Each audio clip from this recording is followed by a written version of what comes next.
Did you know that a MotoGP bike can reach speeds in excess of 200 miles per hour? That makes it one of the fastest sports on this planet. So, let me introduce you to the world of MotoGP, a sport that combines speed, skill, and strategy unlike any other sport on this earth.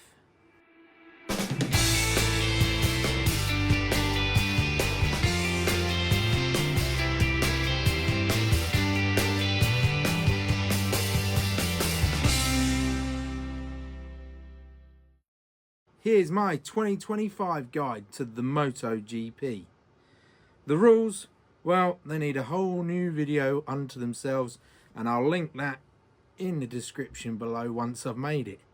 But for quickness and to make it as simple as possible for people who are just starting out, depending on where the team finish as a constructor, they get constructor points, and depending on where the rider finishes in the race, he gets points as well.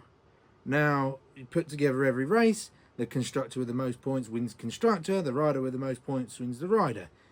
Just like the F1 for my four-wheeled fans out there, but it does get more complex than that. But like I said, I'll put a video below for that. We've got teams. You've both constructors, of which there's 5 this year. That's Ducati, KTM, Aprilia, Honda, and Yamaha. These are known as the factory teams. Then you've got individual teams racing on a version of the constructors, usually a previous engine. Like last year, Marc Marquez was at Gresini Racing and they had the 2023 version of the Ducati engine. Are you with me? So these teams, they're called the satellite teams, and they're as follows. You've got Gresini Racing on a Ducati engine. You've got the VR46, which is Valentino Rossi's team, also this year now on a Ducati. You've got Pramac, who were previously on a Ducati, that are now on a Yamaha. You've got Tech 3 or Tech 3, which is KTM. You've got Trackhouse, which is Aprilia, and then you've got LCR Honda, which obviously is a Honda. That completes the team. We've got 11 in 2025, 5 of them factory, 6 of them satellite. Are you still with me? Right, now this is going to be really quick and I am going to slaughter these names. But here is your riders. We've got 22 of them this year.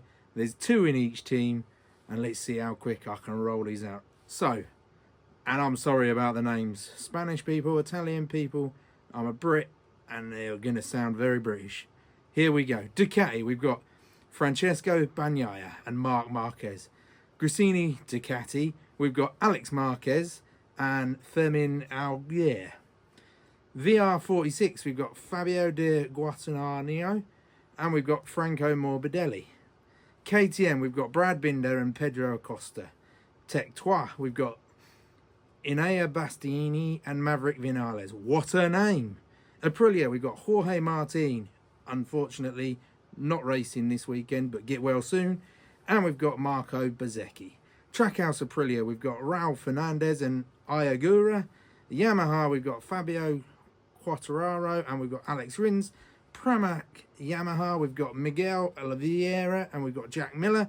Honda, we've got Johan Mir and Luca Marini.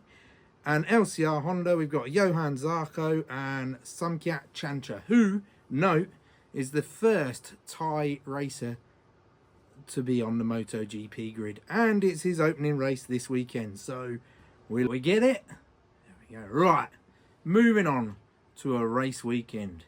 We've got 3 categories. We've got MotoGP, obviously. But we've also got Moto3. Now, Moto3 is really the junior class. I think it's up to about 28 years old. There's only 3 manufacturers in it. It's KTM, Honda and Husqvarna, and they all use the same 250cc single cylinder engines. You've then got Moto2.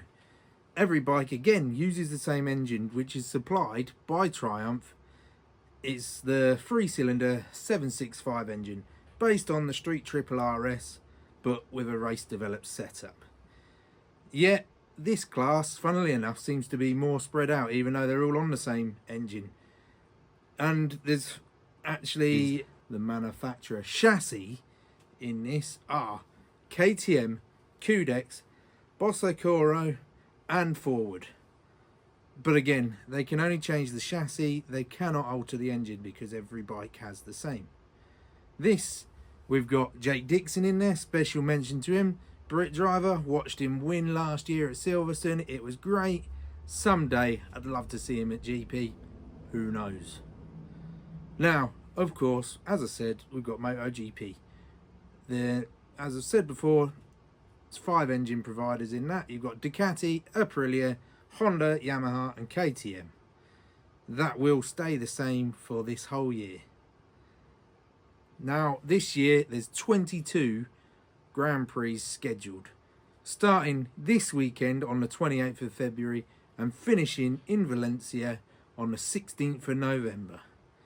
With 3 additional tests planned throughout the season to change things, to tweak the bikes, to learn a bit more. These are in, you've got the Spain test on the 28th of April, you've got the Aragon test on the 9th of June, and then you've got the San Marino test on the 15th of September. These are spread throughout the year so that they can, you know, test the bikes out and see what needs changing. Now, over the year, there's 4 spectacular Spanish races. The most notable of one, and probably my favourite, will be the finale in Valencia. Over a race weekend, you've got free practice, you've got qualifying, you've got a sprint race, and then you've got the main event of a race. So it's hard to imagine anybody being bored.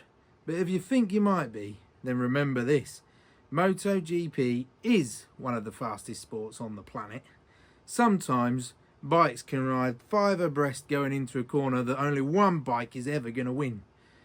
Crashes happen often, and 9 times out of 10 the rider gets straight back on. I can remember last season, I couldn't tell you which race, but Marquez came off.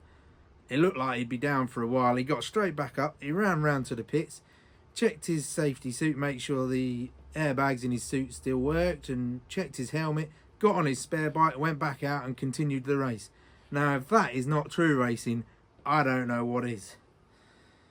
It's also a lot quicker than, for instance, the F1 races that can go on for quite a while. You know, it's generally finished within an hour. All of the action is done. You know who's finished. You know what crashes have happened, and you can enjoy the rest of your Sunday afternoon or morning, depending on what time the race starts. So, I believe that MotoGP is for everyone. It's not just for two-wheeled fanatics.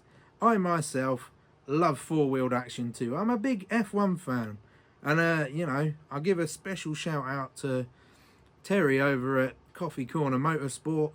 He's putting some fantastic content out at the moment about the F1, so if you're interested in that as well, go and check him out, because I promise you won't be disappointed. He goes into all the technical stuff, and there's not much that he doesn't know. Check him out. Transport motorbikes every day of my life as a living. That's who I am, that's what I do. Zion Automotive Logistics. So it's only natural that I would lean towards two-wheeled motorsport.